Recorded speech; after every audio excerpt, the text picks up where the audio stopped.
दोस्तों, काशी में प्रताप मुकुट नाम का राजा राज्य करता था। उसके वज्र मुकुट नाम का एक बेटा था। एक दिन राजकुमार दीवान के लड़के को साथ लेकर शिकार खेलने जंगल गया। घूमते घूमते उन्हें तालाब मिला। उसके पानी में कमल खिले थे और हंस किलोल कर रहे थे। किनारों पर घने पेड़ थे जिन पर पक्षी चहचहा रहे थे। दोनों मित्र वहां रुक गए और तालाब के पानी में हाथ मुंह धोकर ऊपर महादेव के मंदिर पर गए। घोड़ों को उन्होंने मंदिर के बाहर बांध दिया। वो मंदिर में दर्शन करके बाहर आए तो देखते क्या है कि तालाब के किनारे राजकुमारी अपनी सहेलियों के साथ स्नान करने आई है। दीवान का लड़का तो वहीं एक पेड़ के नीचे बैठा रहा, पर राजकुमार से न रहा गया। वह आगे बढ़ गया। राजकुमारी ने उसकी ओर देखा तो वह उस पर मोहित हो गई। राजकुमारी भी उसकी तरफ देखती रही। फिर उसने क्या कि जूड़े में से कमल का फूल निकाला, कान से लगाया, दांत से कुतरा, पैर के नीचे दबाया और फिर छाती से लगा अपनी सखियों के साथ चली गई। उसके जाने पर राजकुमार निराश हो अपने मित्र के पास आया और सब हाल सुनाकर बोला, मैं इस राजकुमारी के बिना नहीं रह सकता, पर मुझे ना तो उसका नाम मालूम है ना ठिकाना। वह कैसे मिलेगी? दीवान के लड़के ने कहा, राजकुमार, आप इतना घबराए नहीं, वह सब कुछ बता गई है। राजकुमार ने पूछा, पर कैसे? वह बोला, उसने कमल का फूल सिर से उतारकर कानों से लगाया तो उसने बताया कि मैं कर्नाटक की रहने वाली हूं। दांत से कुतरा तो उसका मतलब था कि मैं दंतबाट राजा की बेटी हूं। पांव से दबाने का अर्थ था कि मेरा नाम पद्मावती है। और छाती से लगाकर उसने बताया कि तुम मेरे दिल में बस गए हो। इतना सुनना था कि राजकुमार खुशी से फूल उठा। बोला, अब मुझे कर्नाटक देश में ले चलो। दोनों मित्र वहां से चल दिए। घूमते फिरते सैर करते दोनों कई दिन बाद वहां पहुंचे। राजा के महल के पास गए तो एक बुढ़िया अपने द्वार पर बैठी चरखा काटती मिली। उसके पास जाकर दोनों घोड़ों से उतर पड़े और बोले, माई, हम सौदागर हैं, हमारा सामान पीछे आ रहा है, हमें रहने को थोड़ी जगह दे दो। उनकी शक्ल सूरत देखकर और बात सुनकर बुढ़िया के मन में ममता उमड़ आई। बोली, बेटा, तुम्हारा घर है, जब तक जीवे आए रहो। दोनों वहीं ठहर गए। दीवान के बेटे ने उससे पूछा, माई, तुम क्या करती हो? तुम्हारे घर में कौन कौन है? तुम्हारी गुजर कैसे होती है? तब बुढ़िया ने जवाब दिया, बेटा, मेरा एक बेटा है जो राजा की चाकरी में है। मैं राजा की बेटी पद्मावती की धाय थी। बूढ़ी हो जाने से अब घर में रहती हूं। राजा खाने पीने को दे देता है। दिन में एक बार राजकुमारी को देखने महल में जाती हूं।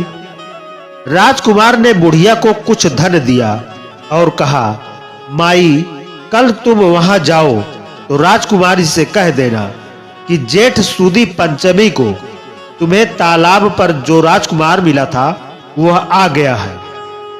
अगले दिन जब बुढ़िया राजमहल गई तो उसने राजकुमार का संदेश उसे दे दिया। सुनते ही राजकुमारी ने गुस्सा होकर हाथों में चंदन लगाकर उसके गाल पर तमाचा मारा और कहा, मेरे घर से निकल जा। बुढ़िया ने घर आकर सब हाल राजकुमार को कह सुनाया। राजकुमार हक्का भक्का रह गया। तब उसके मित्र ने कहा, राजकुमार, आप घबराए नहीं, उसकी बातों को समझे। उसने 10 उंगलियों को सफेद चंदन में मारी। इससे उसका मतलब यह है कि अभी 10 रोज चांदनी के हैं। उनके बीतने पर मैं अंधेरी रात में मिलूंगी। 10 दिन के बाद बुढ़िया ने फिर राजकुमारी को खबर दी तो इस बार उसने केसर के रंग में 3 उंगलियां डुबोकर उसके मुंह पर मारी और कहा, भाग यहां से। बुढ़िया ने आकर सारी बात सुना दी। राजकुमार शोक से व्याकुल हो गया। दीवान के लड़के ने समझाया, इसमें हैरान होने की क्या बात है। उसने कहा है कि मुझे मासिक धर्म हो रहा है, 3 दिन और ठहरो। 3 दिन बीतने पर बुढ़िया फिर वहां पहुंची। इस बार राजकुमारी ने उसे फटकार कर पश्चिम की खिड़की से बाहर निकाल दिया।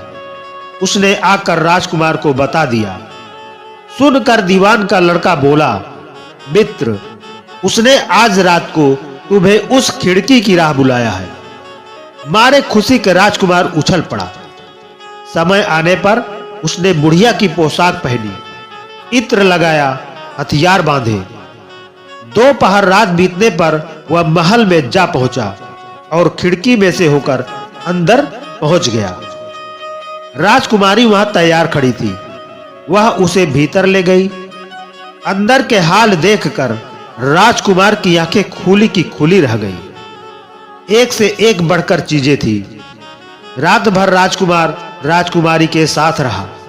जैसे ही दिन निकलने को आया कि राजकुमारी ने राजकुमार को छिपा दिया और रात होने पर फिर बाहर निकाल लिया। इस तरह से कई दिन बीत गए। अचानक एक दिन राजकुमार को अपने मित्र की याद आई। उसे चिंता हुई कि पता नहीं उसका क्या हुआ होगा। उदास देखकर राजकुमारी ने कारण पूछा तो उसने बता दिया। बोला, वह मेरा बड़ा प्यारा दोस्त है, बड़ा चतुर है। उसकी होशियारी ही से तो तुम मुझे मिल पाई हो। राजकुमारी ने कहा, मैं उसके लिए बढ़िया बढ़िया भोजन बनवाती हूं, तुम उसे खिलाकर तसल्ली देकर लौटाना। खाना साथ में लेकर राजकुमार अपने मित्र के पास पहुंचा। वह महीने भर से मिले नहीं थे। राजकुमार ने मिलने पर सारा हाल सुनाकर कहा कि राजकुमारी को मैंने तुम्हारी चतुराई की सारी बातें बता दी है, तभी तो उसने यह भोजन बनाकर भेजा है। दीवान का लड़का सोच में पड़ गया।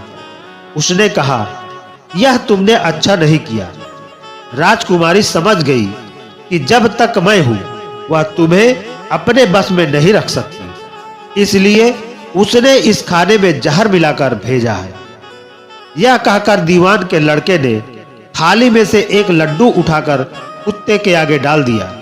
खाते ही कुत्ता मर गया। राजकुमार को बड़ा बुरा लगा। उसने कहा, ऐसी स्त्री से भगवान बचाए, मैं अब उसके पास नहीं जाऊंगा। दीवान का बेटा बोला, नहीं, अब ऐसा उपाय करना चाहिए जिससे हम उसे घर ले चलें। आज रात को तुम वहां जाओ। जब राजकुमारी सो जाए तो उसकी बाईं जांघ पर त्रिशूल का निशान बनाकर उसके गहने लेकर चले आना। राजकुमार ने ऐसा ही किया।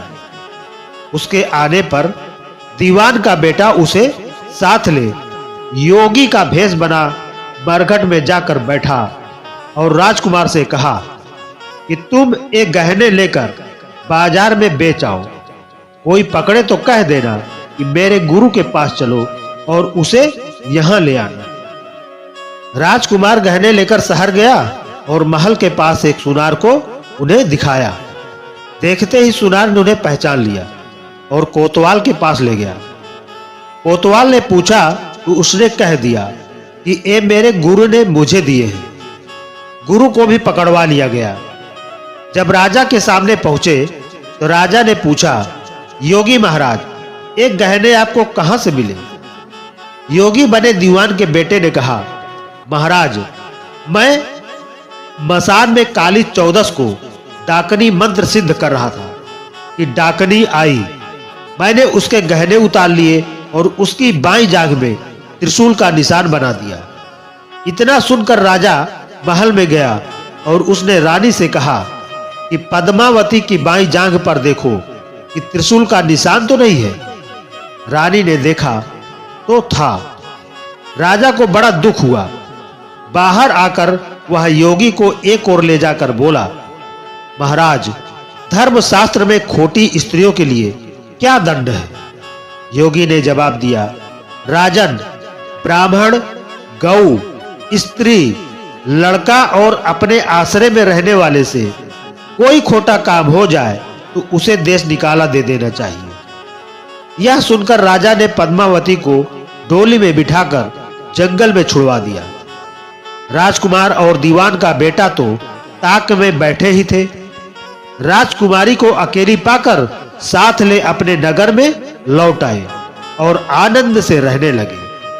इतनी बात सुनकर बेताल बोला, राजन, यह बताओ कि पाप किसको लगा है?